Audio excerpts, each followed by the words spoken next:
don't want to disrespect any of their greatness. So bear with me as I read these phenomenal bios of folks who are called to service and have committed their lives to doing meaningful things within our Rotary family, particularly with our international president from 2023 to 2024 and current trustee of the Rotary Foundation.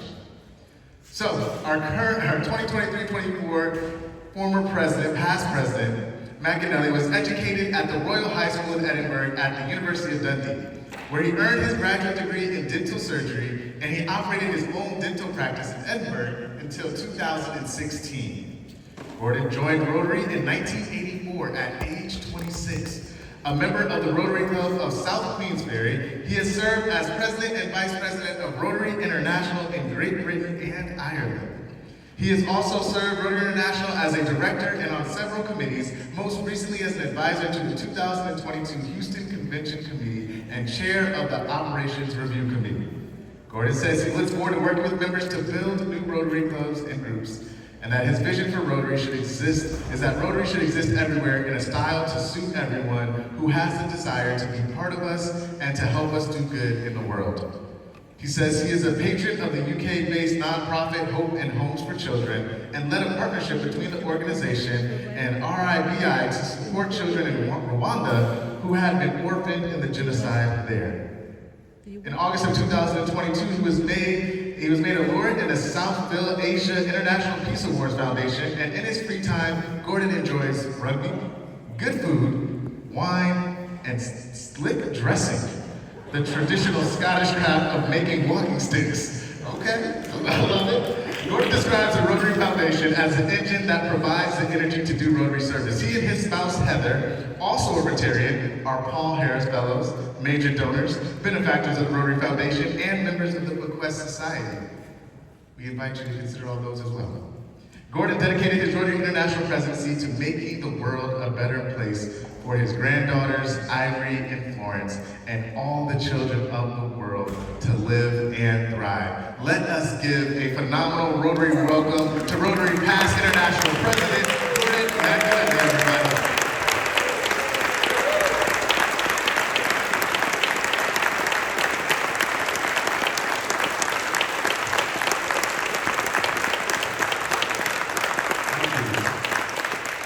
Thank you very much, everybody, and a very warm welcome to you.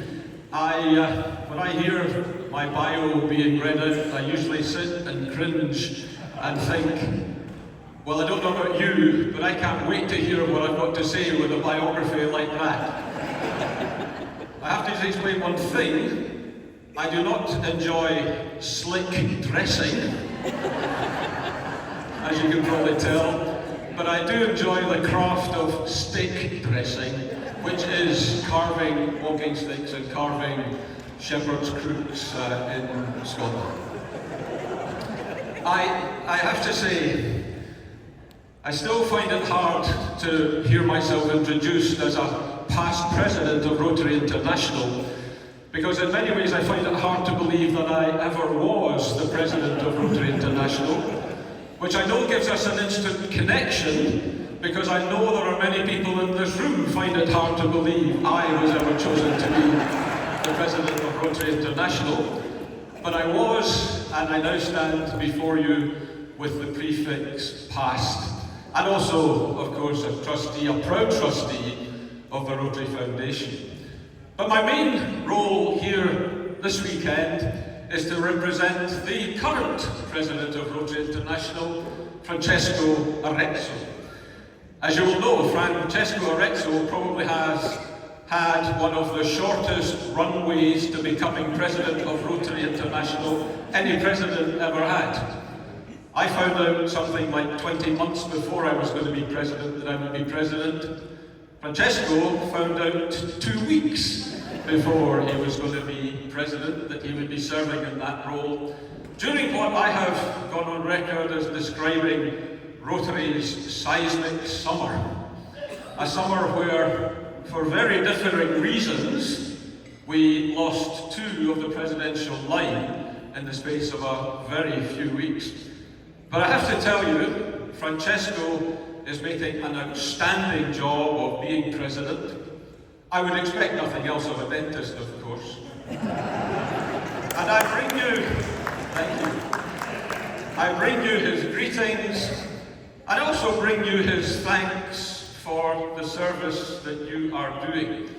Because he, just as I did 3 years ago, greatly appreciates everything that is being done. We recognise that the work of Rotary International is not done by one individual sitting in an ivory tower somewhere in Evanston, but it's done by the 1.2 million members all around the world.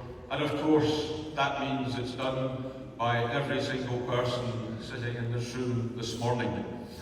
I was delighted to discover the theme for your conference, and the fact that you have the strapline, Better Together, Better the World. I've been preaching the gospel of better together for many, many years, recognizing the fact that we can do so much more when we work together than we possibly could do when we are working alone.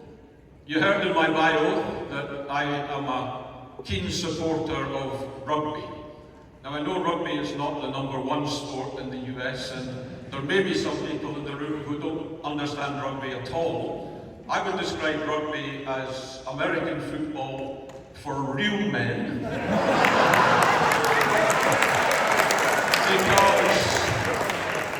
because we wear neither helmets or padding. We just wear a jersey. But I played rugby for many years, and in a rugby team there are 15 members. Every single member is different. We have members of the team who can run very quickly. Guess what? I wasn't one of those. We have members of the team who can kick the ball a long way. I wasn't one of those either. And we have big, ugly, strong members of the team who win the ball to give it to the other players to score points with. I was one of those soldiers. But the important thing is that no rugby team would be successful with 15 people of equal talent. If we had 15 runners, it wouldn't work. If we had 15 kickers, it wouldn't work. If we had 15 big uglies, it wouldn't work. But it's only by combining those talents that we actually achieve things. And it's exactly the same in Rotary. It's only by combining our talents that we can achieve great things. Every Rotary club needs people of different talents, it needs people of different abilities, and it's by blending those talents and abilities that we can achieve greatness. And we do achieve greatness. We achieve greatness every day, every week, every month, every year. One of the incredible privileges of serving as president of this great organization is the opportunity that it gives you to see what we achieve and to see it with your own eyes. We all read about what Rotary does. We all see photographs of what Rotary does. We see videos of what Rotary does. But it's not until you go and you meet the beneficiaries that we serve. It's not until you go and touch the people that are having their lives improved by Rotary that you really appreciate the power of this organisation. And in the few minutes I have with you this morning, I'd like to tell you briefly of 3 of these individuals that Heather and I had the opportunity to meet during my journey as Rotary International President. I want to tell you about Precious, about Pinky, and about Anna. We met Precious in March of 2024 in Malawi. We did a tour of Africa that took us through something like 8 countries in 10 days. And while we were in Malawi, we were in the capital of the Longway, and we took part in a Rotary Family Health Day that was providing health services to the poor people of that country. Precious's mother had heard that Rotary was vaccinating children against polio. And so she journeyed many kilometres under a very hot African sun to bring her 9-month-old daughter to this camp to be vaccinated against polio. I had the privilege of administering the polio vaccine to Precious. And even now, 2 years later, more than 2 years later, in my mind's eye, I can still see those 2 precious drops of polio vaccine dropping from the vial onto Precious's tongue and thinking, here is what we are all about. Here's a young 9-month-old child who's going to be spared the risk of contracting a disease that might cripple her, or worse still, take her life. And I also remember the look in Precious's mother's eyes as I glanced up and saw that look of sheer gratitude that she knew that her child would now be safe from polio. That is the power of Rotary, and that happens because of every one of you in this room. The second person I'd like to tell you about is Pinky. Pinky is 8 years old, and Pinky lives in Chandigarh in the north of India. And we went, Pinky, when we were visiting Chandigarh during a tour that we made in India. I still remember travelling to the school where Pinky was being educated, a school that was being funded by our Rotary Foundation. And I acknowledge the generosity of this part of the Rotary world towards our foundation and the huge difference it makes to the work that we do. We travelled along streets that got progressively narrower, progressively noisier, progressively dustier, and we arrived in a residential area where the school that Pinky was studying in was placed. We went into the school through a long courtyard, and we sat in the classroom, an immaculate classroom with row upon row of desks with children, beautiful uniforms, beautiful people. And Pinky stood up and walked to the front of the class, and Pinky said this.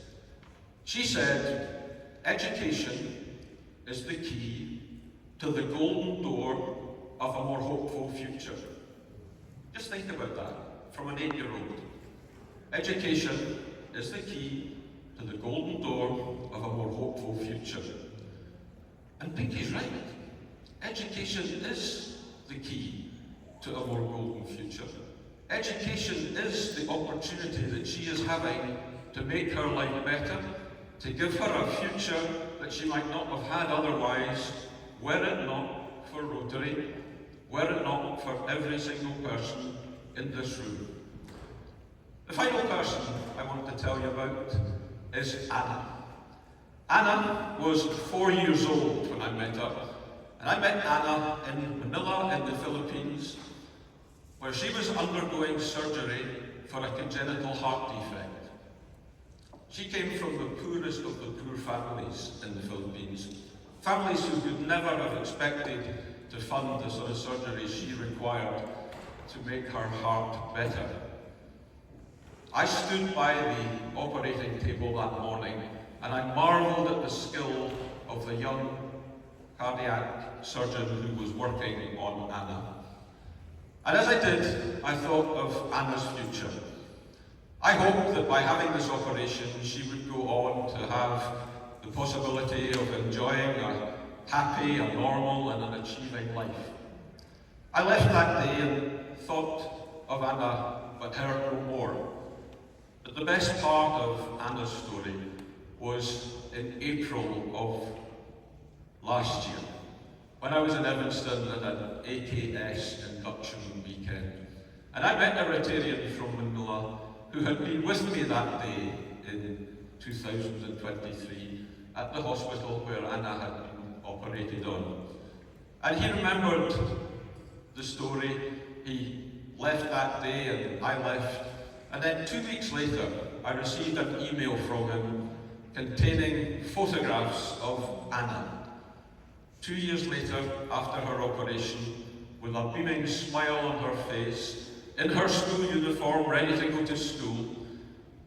And Anna had recovered. Anna now had that future, that hope, that opportunity to go on and receive an education. But she only had that hope and that future because of people like you sitting in this room. She only had that future because of Rotary.